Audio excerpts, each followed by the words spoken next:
Janeiro Branco é uma campanha nos moldes do Setembro Amarelo, do Outubro Rosa, do Novembro Azul, instituída com o intuito de chamar a atenção da importância dos temas relacionados à saúde mental, à saúde emocional das pessoas e das organizações.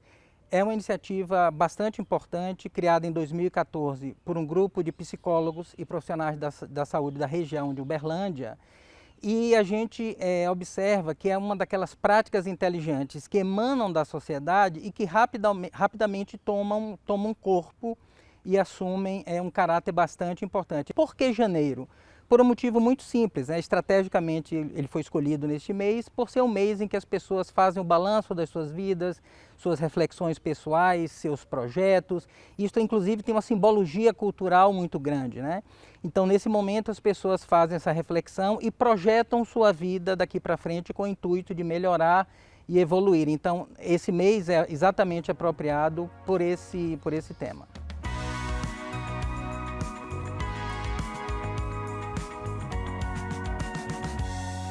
O trabalho é muito importante para que as pessoas possam usufruir da saúde mental, seja pela questão pessoal, da autoestima, por um meio de vida, por uma chance de você evoluir pessoalmente. A interferência do trabalho na saúde mental, ela se dá inicialmente pelo que a gente chama de riscos psicossociais no trabalho, que são aqueles riscos inerentes às condições de trabalho, ao ambiente de trabalho e o modo pelo qual o trabalho é executado.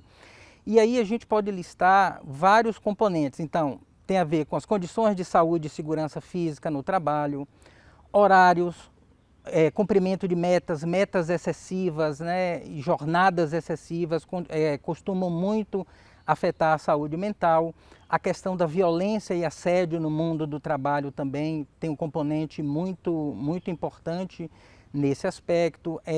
A ausência de conciliação entre trabalho e família também gera um problema muito grande nesse contexto. A ausência de medidas de bem-estar que promovam a saúde mental. O mais importante para lidar com esses problemas é exatamente criar ambientes propícios e de trabalho seguros e saudáveis, né? Onde você possa levar em conta todas essas questões que existem nas organizações e possam exatamente criar, ao contrário dessa sobrecarga psíquica, ambientes de bem-estar que promovam a saúde, a segurança no trabalho e, por conseguinte, a saúde mental. Os principais problemas de saúde mental na atualidade, reportados pelos profissionais da saúde mental, são basicamente, né, a depressão, a síndrome de burnout, o transtorno de ansiedade generalizada, episódios de ansiedade, reações adversas ao estresse, síndrome do pânico.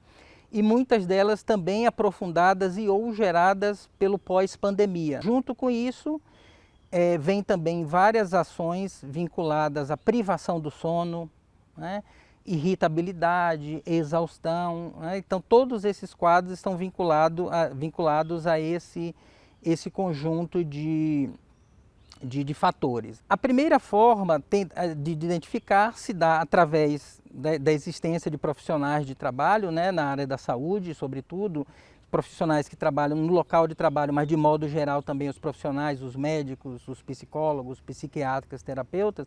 E do ponto de vista, inclusive pessoal, há alguns alertas que as pessoas podem, né, como exatamente irritabilidade, fadiga, privação de sono, falta de apetite, excesso de apetite, né, o que se chama muitas vezes de compulsão alimentar, uma dificuldade de tecer relações interpessoais.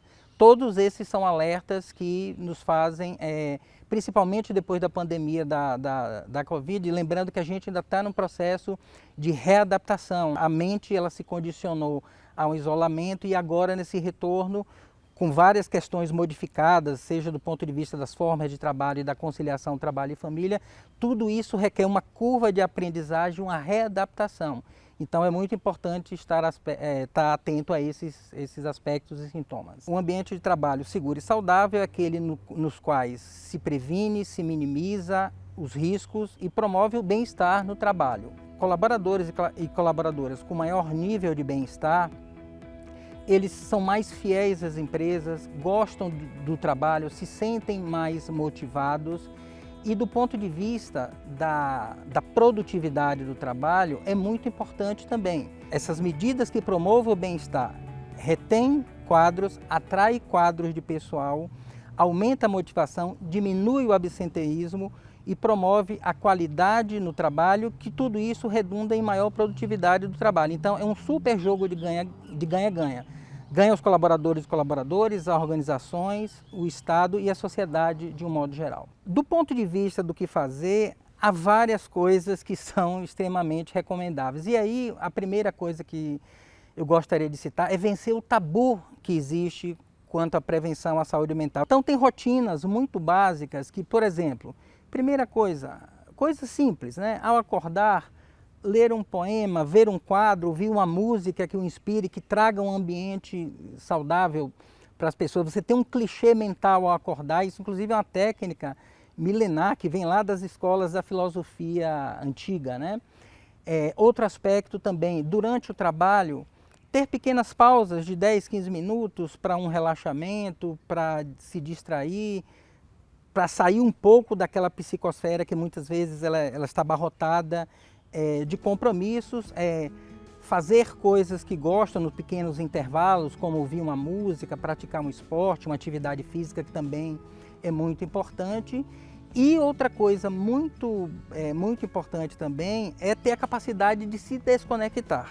E por último, gostaria de, até aproveitando o ambiente no qual a gente está, uma forma também de cuidar a saúde mental e que a urbanização tem retirado é exatamente o contato com a natureza.